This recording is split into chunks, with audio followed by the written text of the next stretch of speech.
Ai de quem durma.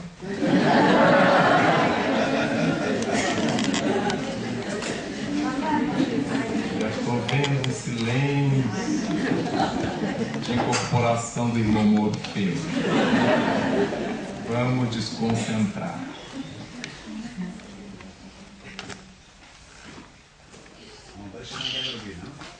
Não deixe.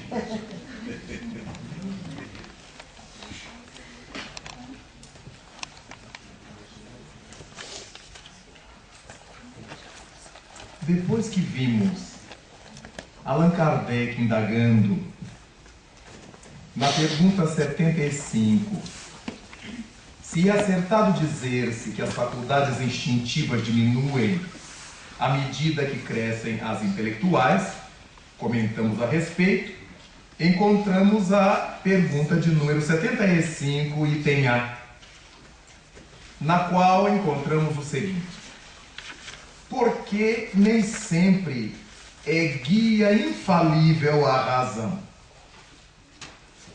Uma vez que nós chegamos à razão, somos seres racionais, temos tudo para superar de muito as experiências transatas, as experiências anteriores. Então pergunta Allan Kardec: por que nem sempre é guia infalível a razão? Os Espíritos respondem-lhe de uma maneira importantíssima. A razão seria infalível se não fosse falseada pela má educação, pelo orgulho e pelo egoísmo. O instinto não raciocina. A razão permite a escolha e dá ao homem o livre-arbítrio. Ora, a pergunta é importantíssima, porque nós teríamos, através da razão, todos os elementos para agirmos bem. Ora, se Deus permitiu que nós fôssemos evoluindo enquanto princípios espirituais, alcançássemos, conquistássemos a razão, é porque é esse o caminho. E por que é que a razão não consegue nos guiar de maneira infalível? Desde o século XVIII, na Alemanha, o notável filósofo Immanuel Kant tornou-se um racionalista. Atribuía à razão todas as virtudes. E foi Kant que estabeleceu nas suas obras Críticas à Razão Pura que através da razão, através do raciocínio, nós poderíamos viver corretamente a nossa vida de relação social. E Kant, naturalmente, ele não era espiritista, avança por essa questão de uma postura ética que muitas vezes inibe a razão. Quantas vezes nós, raciocinando, chegamos a determinadas conclusões que nos levariam ao melhor, mas aí entra o orgulho, entra o homem velho, a vaidade, o egoísmo, conforme o Espírito de Verdade respondeu a Allan Kardec. A razão nos diz: deixa isso para lá, deixa como está. Mas se eu deixar, o que vão pensar de mim? Olha o orgulho. O que vão pensar de mim? Aí eu me meto e me dou mal. A razão tinha me dito: deixa para lá. A razão às vezes nos diz: abre mão, é tão pouco. Não, mas e meu amor próprio? Aí pronto, o amor próprio é que a gente dança. A razão muitas vezes nos leva para a direção segura, mas a bagagem velha, o homem velho, as experiências ruins brotam do nosso id freudiano, vem à tona, chega ao ego, e se manifesta. E aí nos damos mal. Bastaria ouvíssemos a razão, ajustá-la ao bom senso, e tudo sairia melhor. Sabemos nós que a razão fria nos leva a cometer muita crueldade. A razão pura é fria, não flexibiliza, não faz considerações pró ou contra. É aquilo, é aquilo. No entanto, Deus é tão perfeito que situou a sede da razão no topo da cabeça, representada a razão pelo cérebro, pela cerebração, mas por debaixo o coração, como símbolo da sentimentalidade, para que o fogo do sentimento derreta o frio gelo da razão absoluta. É por isto que, se nós examinamos se a pessoa merece ou não, a razão justa dirá: não merece. Mas o coração misericordioso dirá: não merece, mas precisa. Tem necessidade. E é por causa disso, porque esses sentimentos existem infinitamente no Criador, é que, apesar do nosso demérito, Ele nos atende em virtude de nossa necessidade. Merecimento propriamente muitas vezes não temos, mas precisamos dessa assistência. Aí Allan Kardec perguntou aos espíritos por que é que Deus deu boas pernas a Gatuno. Gatuno tinha que ser manco para não conseguir correr da polícia. Correm como raios. Aí respondem os espíritos: é para que se torne mais execrável o seu erro. Ele tem a virtude que o faria feliz e que ele converte numa tragédia. Por que bom fofoqueiro enxerga bem, ouve bem? Não era para ser tudo surdo? Então, Deus permite que nós vejamos bem, ouçamos bem, porque a lei da vida é que a gente faça bom uso dessas virtudes, desses sentidos. E quando nós fazemos mau uso deles, nos tornamos mais execráveis. É como a pessoa que tem mediunidade e utiliza contra o próximo. E faz mal com a sua faculdade mediúnica. Alicia entidades espirituais, alicia pessoas, amedrontando-as. Conhecendo o mundo espiritual, para que se torne mais execrável o seu erro. Nós somos pessoas que, pelo que conhecemos, pelo que já sabemos, nunca poderemos dizer: eu não sabia, Senhor. Quando chegue ao além um irmão nosso, católico romano, ele poderá dizer: Senhor, eu fui fiel. Eu atendi tudo que o meu sacerdote mandou. Eu fiz tudo que a Sé Romana determinou. Eu fiz tudo que a paróquia, que a basílica da minha cidade estabeleceu. Agora eu não tenho culpa se os meus líderes estavam errando e me induzindo ao mal. Claro, isso é lógica.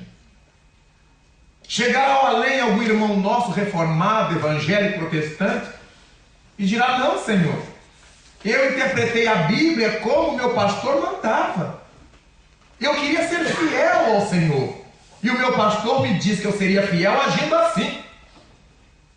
Dei todo o meu dízimo, todo o meu dinheiro, toquei pedra nos espíritas, xinguei quem não era da minha igreja, Eu achava que eu estava acertando. Eles me falavam que os outros eram inimigos de Deus, mas eu queria acertar, o Senhor sabe disso.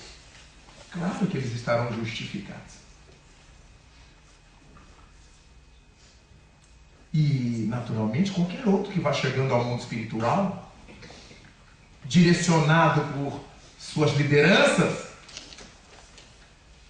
Senhor, eu explodi na terra, porque eu achava que matando os supostos inimigos de Deus, eu estaria salvo, eu ganharia o reino, uma mesa farta, mulheres fartas.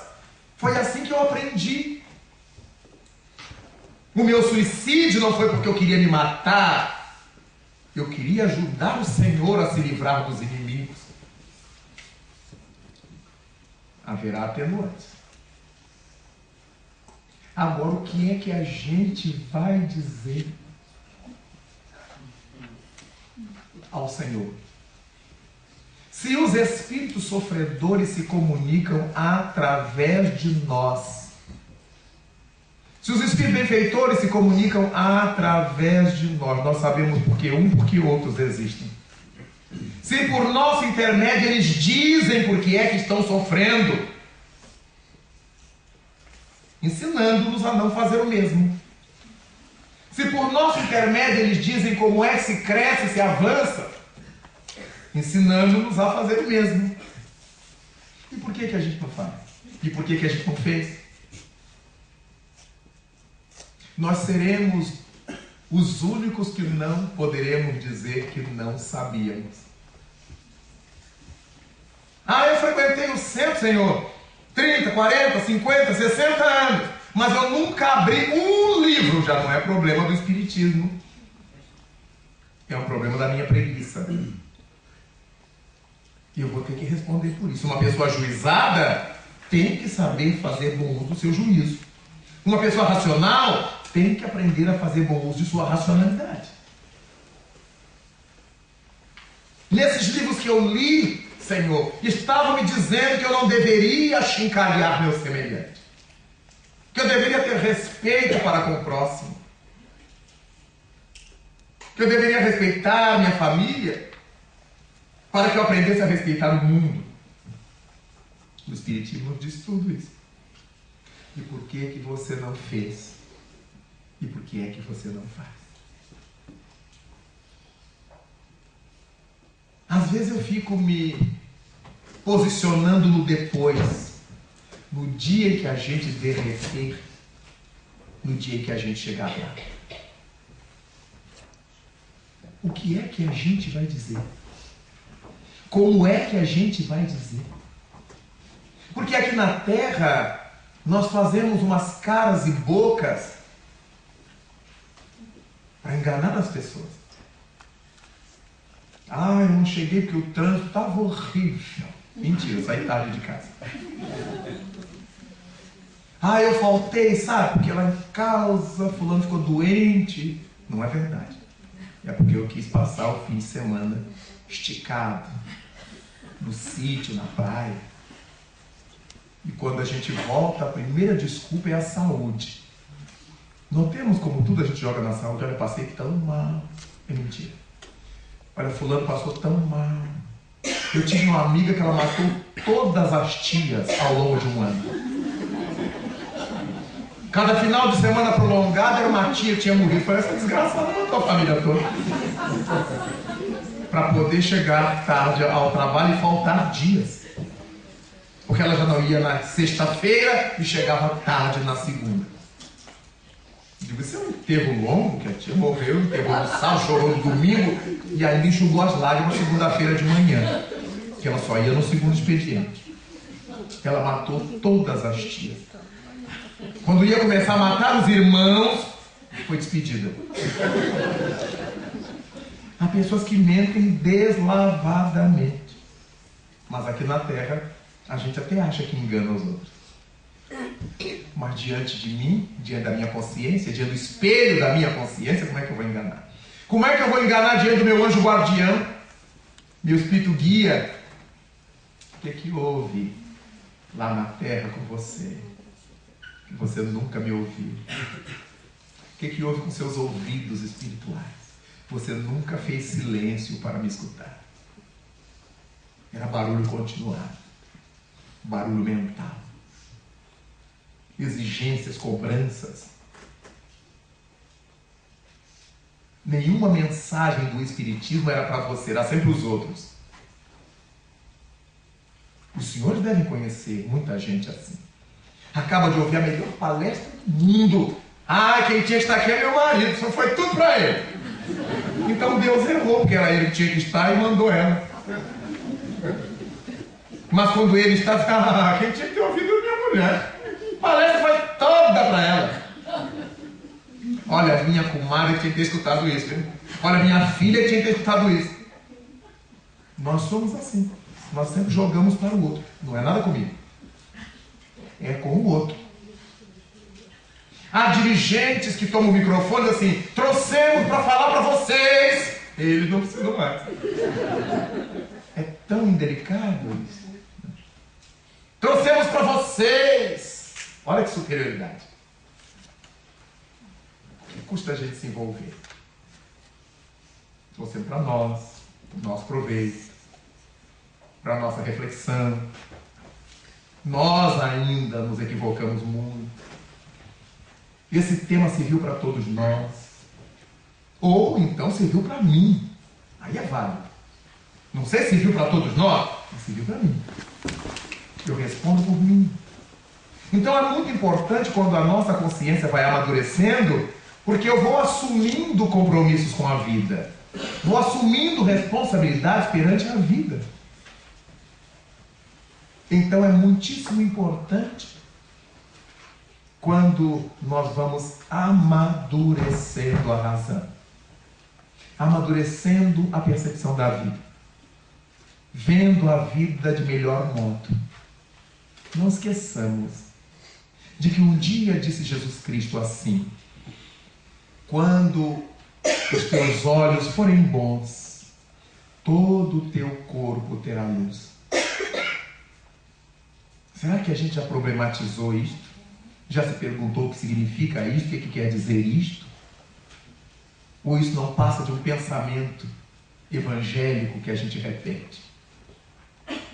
Quando Cristo nos diz, quando os teus olhos forem bons, não é o nosso olho da cara, é nossa maneira de ver, é nossa visão de mundo, é nossa visão das coisas, é nossa visão dos seres.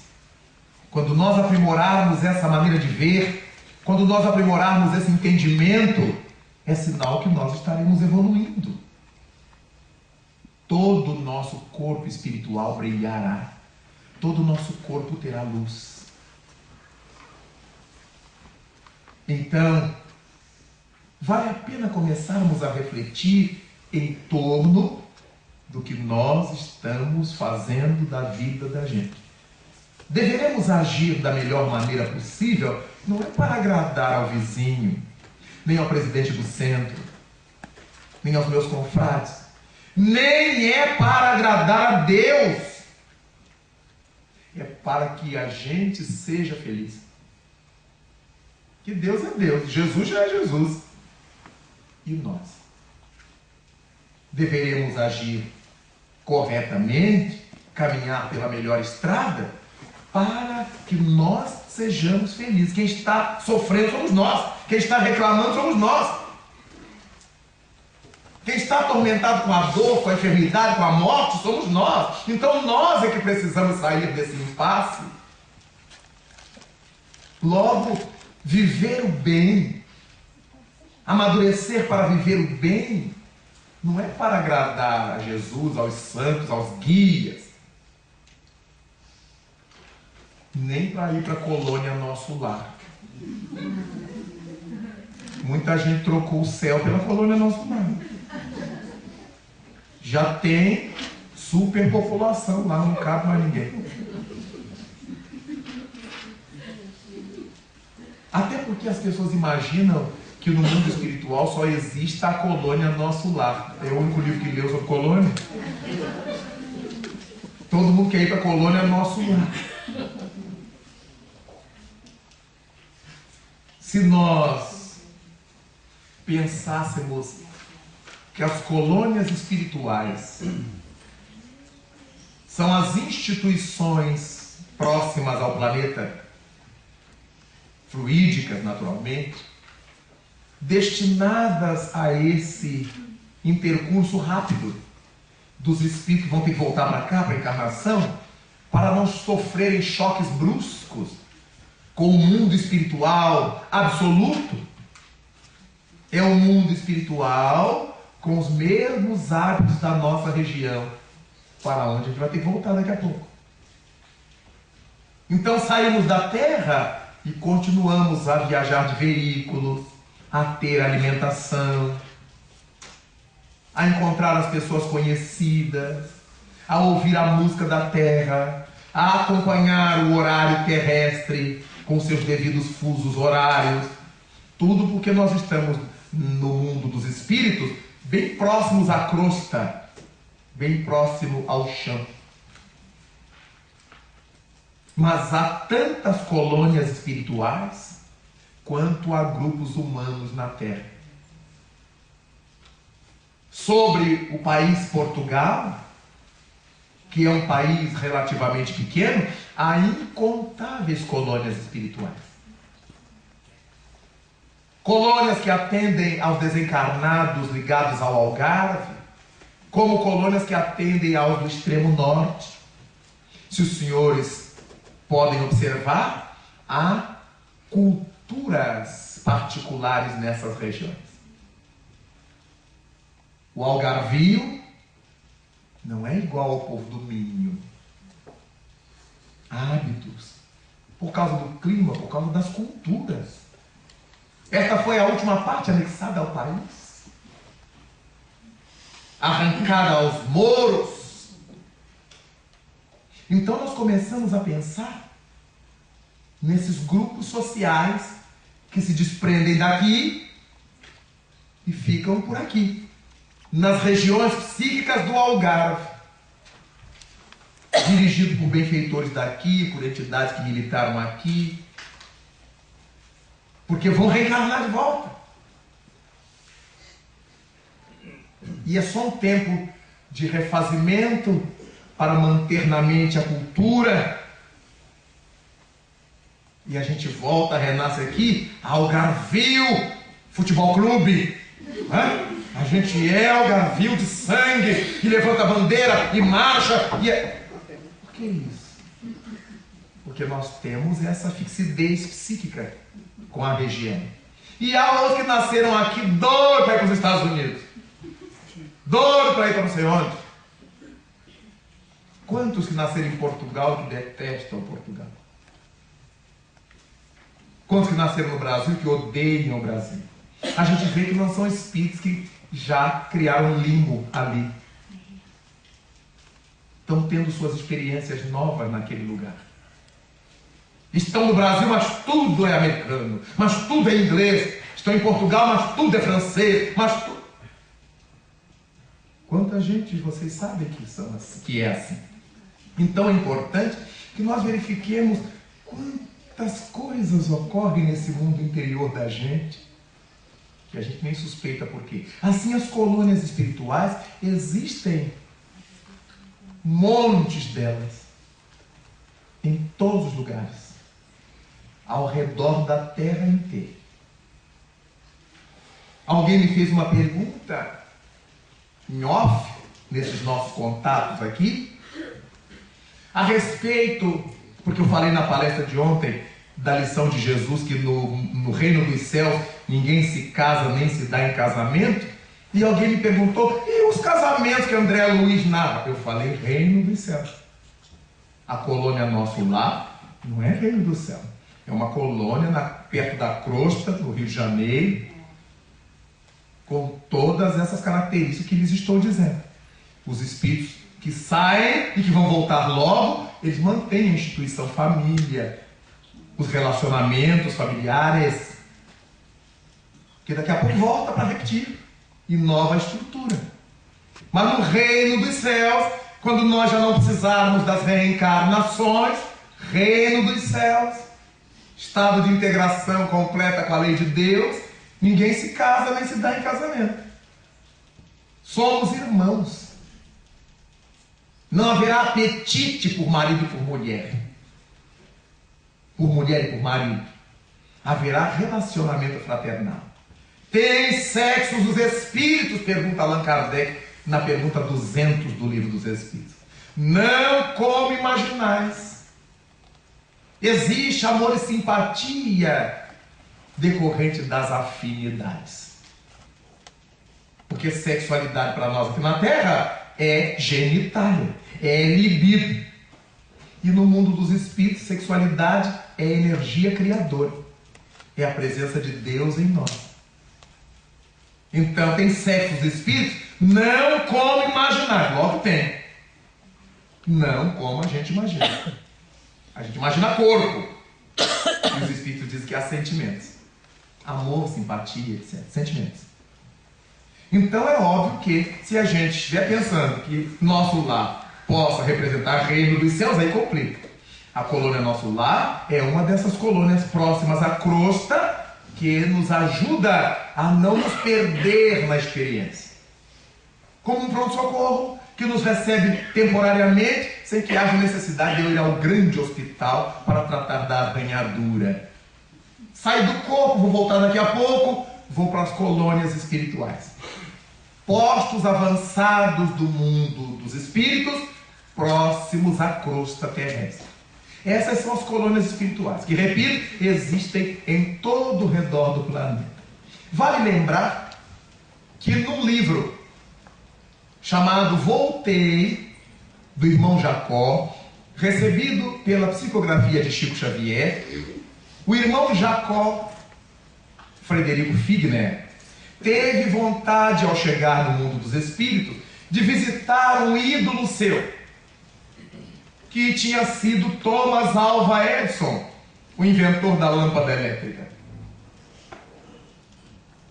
Grande estudioso.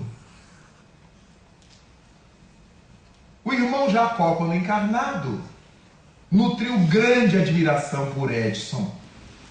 E quando chegou no mundo espiritual, nada mais natural de que ele tivesse vontade de ver o Edison, de conhecer pessoalmente o Edison.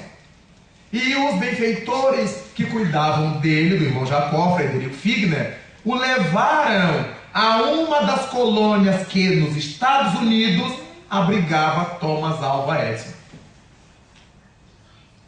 Ele saiu de uma colônia ligada ao Brasil e foi a uma colônia ligada aos Estados Unidos para visitar seu amigo Thomas Alva Edison. Os livros de Divaldo Pereira Franco falam sempre da colônia Redenção. Daí o nome da sua instituição, Caminho da Redenção. Porque eles vieram dessa colônia. Colônia Redenção. Todos os livros da série Pão Nosso, Pão Nosso, Vinha de Luz, Caminho, Verdade e Vida, que Emmanuel escreveu por Chico Xavier, são nomes de colônias espirituais que ele homenageou. E que a gente nem ficou sabendo. Há muitas colônias. Muitas delas. Então, é muito importante que a gente saiba arrumar tudo isto e não transformar as colônias espirituais no céu que a gente anela. O céu que a gente buscará é esse céu da consciência. É essa paz interna. É este reino dos céus que está dentro de nós, segundo Jesus. Estejamos em qualquer que seja a colônia, estaremos em paz. Porque em qualquer que seja a colônia, existem espíritos felizes e espíritos infelizes. Na colônia Nosso Lar, existe o ministério da união divina. E existe as furnas abissais no subterrâneo da colônia. As câmaras de retificação. Espíritos sofrendo pesadelos, remorsos, tormentos. Nas colônias espirituais, como em qualquer cidade, há o templo e o hospital. Há a universidade e o gueto. Em todas as colônias. Não é para receber o povo daqui? Aqui existem ladrões e homens de bem. Mães dedicadas e meretrizes. Então, nessas regiões ligadas aqui, haverá lugares próprios para que se encontrem essas almas que vivem as experiências similares. Tudo muito lógico no Espiritismo. De modo que ao invés de nós transformarmos as colônias espirituais no céu que nós alimentamos durante tantos séculos mitologicamente, nós colocamos os pés no chão. O céu mesmo está dentro. As regiões vibratórias para onde iremos nos reunir, onde estaremos reunidos, aqui sobre a crosta, essas nos reunirão por afinidades, pelas obras que tenhamos realizado na Terra. E assim então, as coisas todas vão ficando clarinhas para nós. Vão se ajustando para nós. E o Livro dos Espíritos vai se tornando esse livro gostoso de ser lido. E para fixarmos, retomemos a questão 75, item A.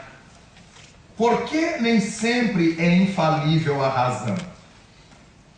É guia infalível a razão. Seria infalível a razão se não fosse falseada pela má educação. Então nossa razão tem os vícios, né? Pelo orgulho e pelo egoísmo. Então nossa razão está viciada pela má educação, pela má formação que a gente tem. A gente raciocina pró nossos interesses. O instinto não raciocina. Então o problema não é do instinto. A razão permite a escolha e dá ao homem o livre-arbítrio. Logo, nós escolhemos de que lado pretendemos aplicar nossa razão. Como é que queremos ajustar nossa razão? Isso já é por conta de nossa liberdade. Eu posso fazer o bem, eu posso fazer o mal com a minha razão, com o meu discernimento.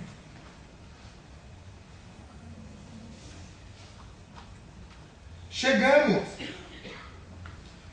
nesse Livro dos Espíritos há uma pergunta que eu acho muito bonita. Bom, eu acho todas muito bonitas. A de número 621. Nessa, Allan Kardec deseja saber o quê? Onde está escrita a lei de Deus? Na consciência.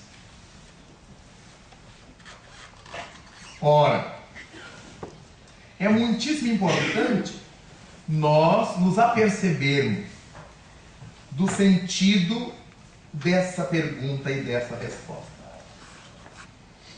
Quando Kardec pergunta onde está escrita a lei de Deus, a gente naturalmente imaginaria que quando Deus nos criou, toda a lei já está pronta dentro da nossa cabeça.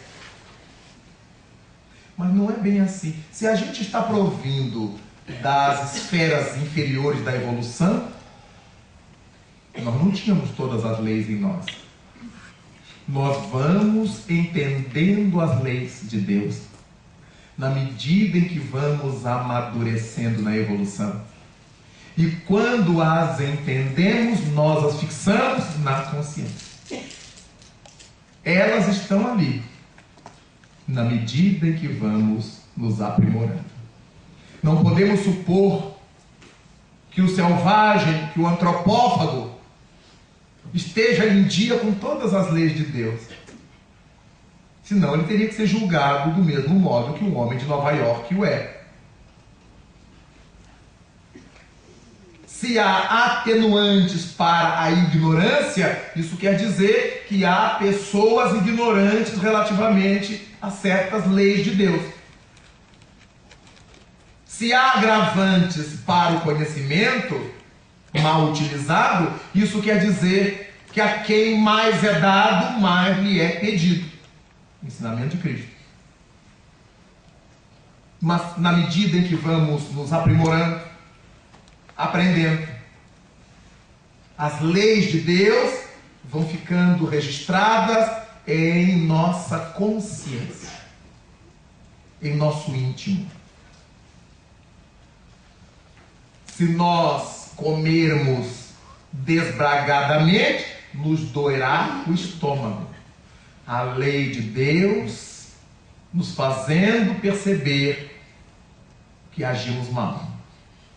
Dói o estômago e fica o remorso. Por que eu comi tanto? A consciência gravou que eu não devo comer demasiadamente. Alguém se embriaga de alcoólicos. No dia seguinte a cabeça pesa, o estômago está ruim, o corpo está mole, a vontade de não ser. A lei de Deus,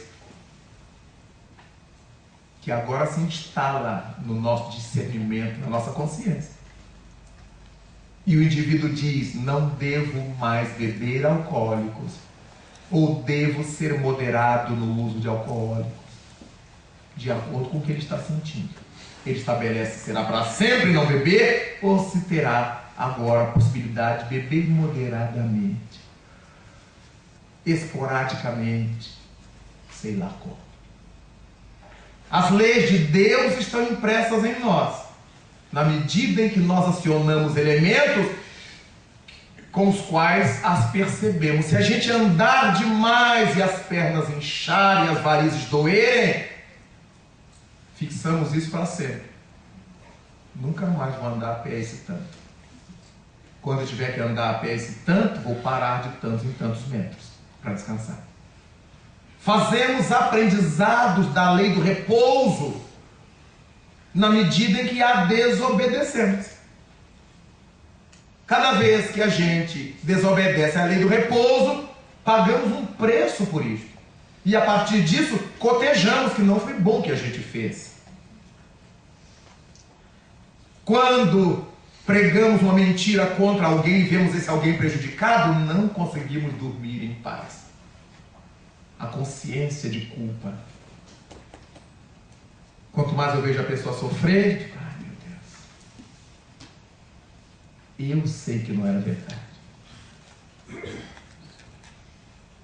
E quando as pessoas vêm falar conosco: você viu o que fulano fez? A gente sabe que não é verdade. E aí a hombridade. Eu posso dizer para a pessoa: não, mas não foi verdade. Fui eu que inventei. E o orgulho. Então a gente não diz. Aí entra Jesus Cristo e diz assim: todos os pecados vos serão perdoados, menos aqueles cometidos contra o Espírito. E danos. As traduções de São Jerônimo, secretário do Papa Damásio I, acrescentaram um adjetivo: santo. Todos os pecados vos serão perdoados, menos os cometidos contra o Espírito Santo. O que não tem sentido. Contra o Espírito tem sentido. Porque os erros que eu cometo contra os outros me podem perdoar. Há pecados, há erros, para sairmos da expressão teológica, há erros nossos que os Espíritos nos perdoam, que as leis divinas nos perdoam, mas há outros que nós não nos perdoamos. Se os outros nos perdoam, estamos perdoados, mas não limpos. Allan Kardec nos diz no livro Céu e Inferno que não basta que a gente se arrependa do erro cometido. É indispensável que expiemos a falta cometida, que resgatemos o erro. Não adianta ele ficar só arrependido, se eu não vou lá e reponho as coisas no lugar. Todos os pecados me serão perdoados, menos aqueles cometidos contra o Espírito.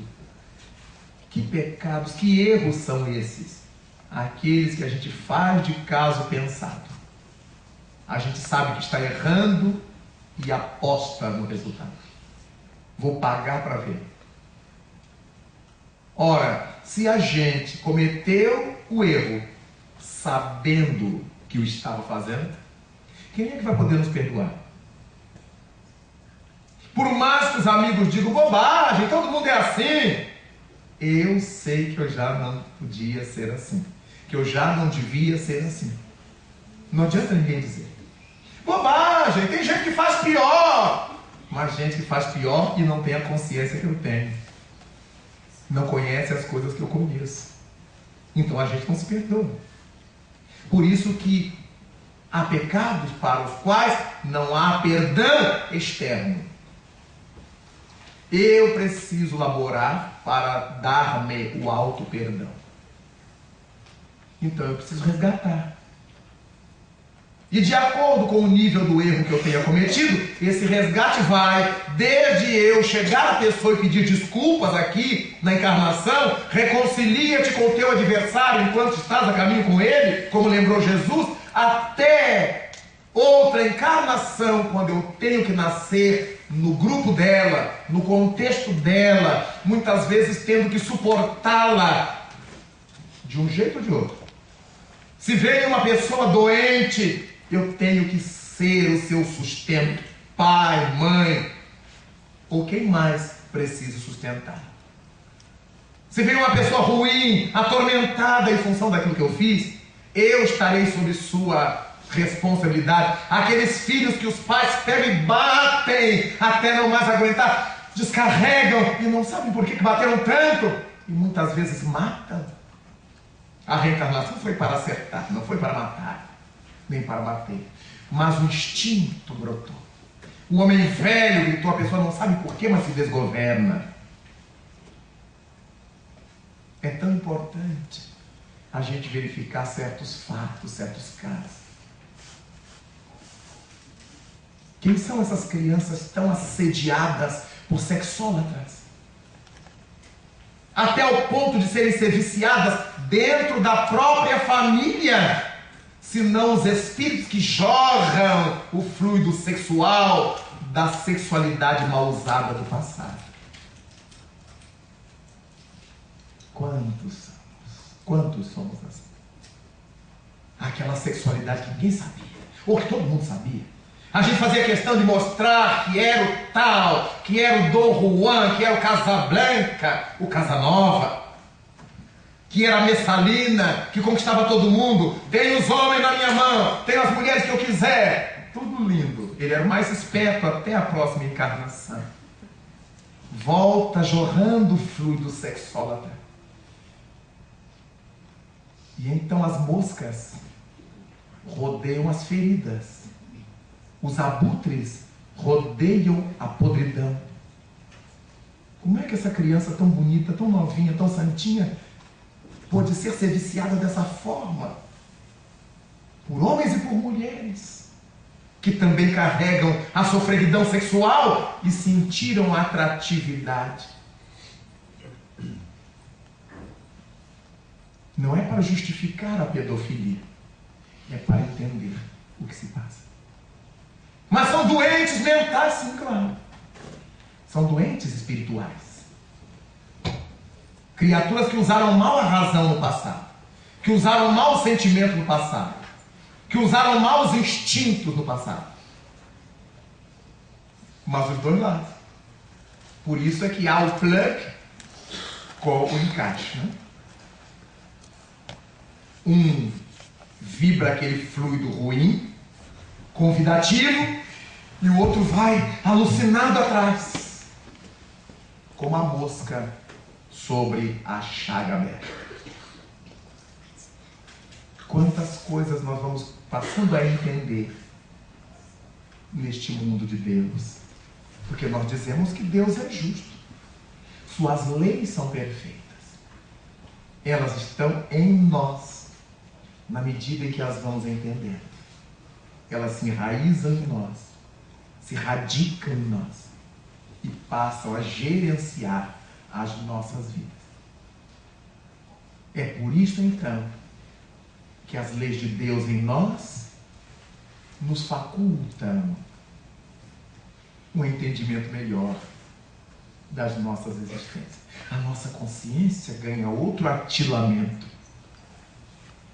Mesmo que eu sinta vontades, mesmo que me brotem desejos, o meu discernimento me diz: não posso, não devo. Chegou-me a instituição espírita faz uns bons anos, um jovem senhor, à época ele tinha 38 anos, oficial do exército brasileiro, uma pessoa muito simpática, alto, bonito, E ao fim da palestra foi conversar comigo. E na medida em que foi apresentando as razões pelas quais me procurava, começou a chorar convulsivamente.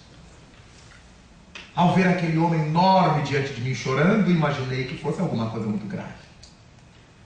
Fiquei em prece, sugeri que ele se acalmasse, chamei-o para que se assentasse, nos assentamos, e ele continuou a falar.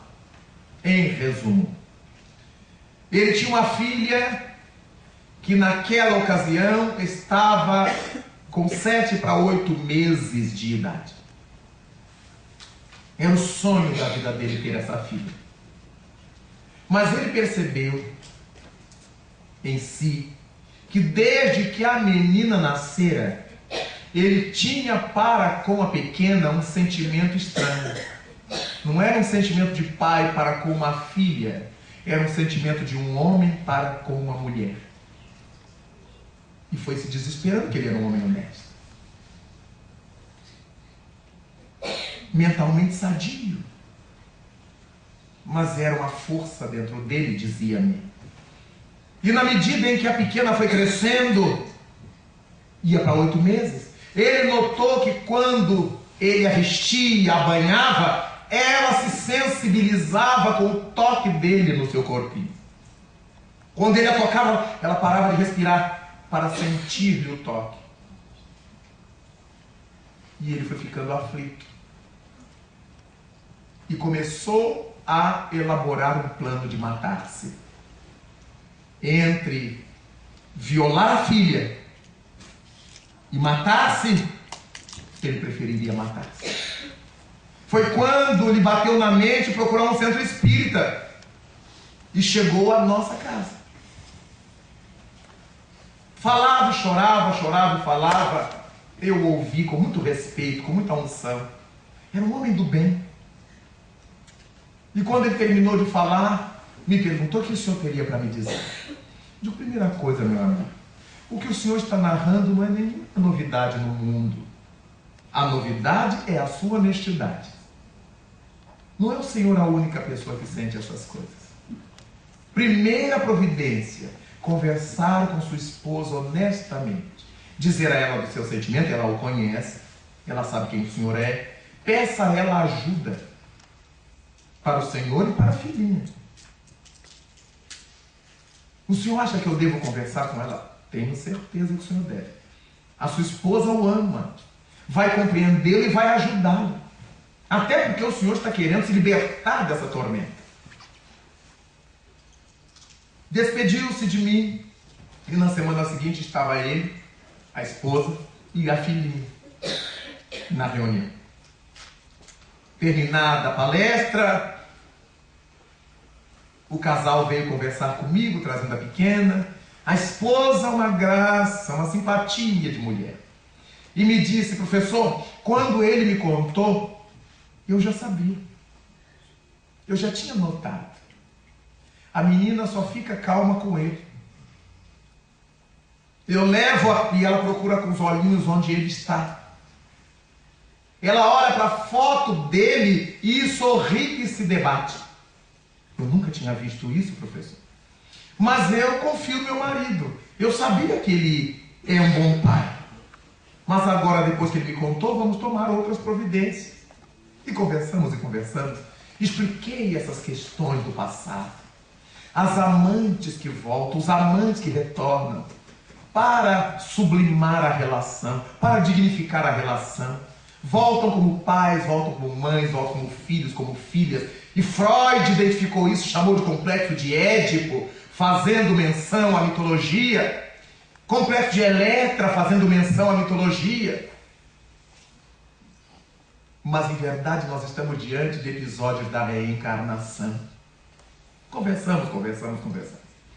Sugeri que fizesse o evangelho no lar. Eles instituíram o evangelho no lar. Passaram a frequentar o centro semanalmente, não só naquelas reuniões noturnas, mas no fim de semana, participando do trabalho social. Hoje essa moça tem 18 anos. O casal é trabalhador espírita. É uma moça lindíssima. É o pai dela no céu e Deus na terra. Quem manda no marido não é a mulher, é a filha. Mas agora sob a coordenação da mãe, que entende tudo. Há momentos em que ela diz, minha filha, agora é comigo. Nessa encarnação você só é a filha dele. Ela soube sempre colocar as coisas no seu devido lugar. Não anda chorando pelos cantos, sofrendo.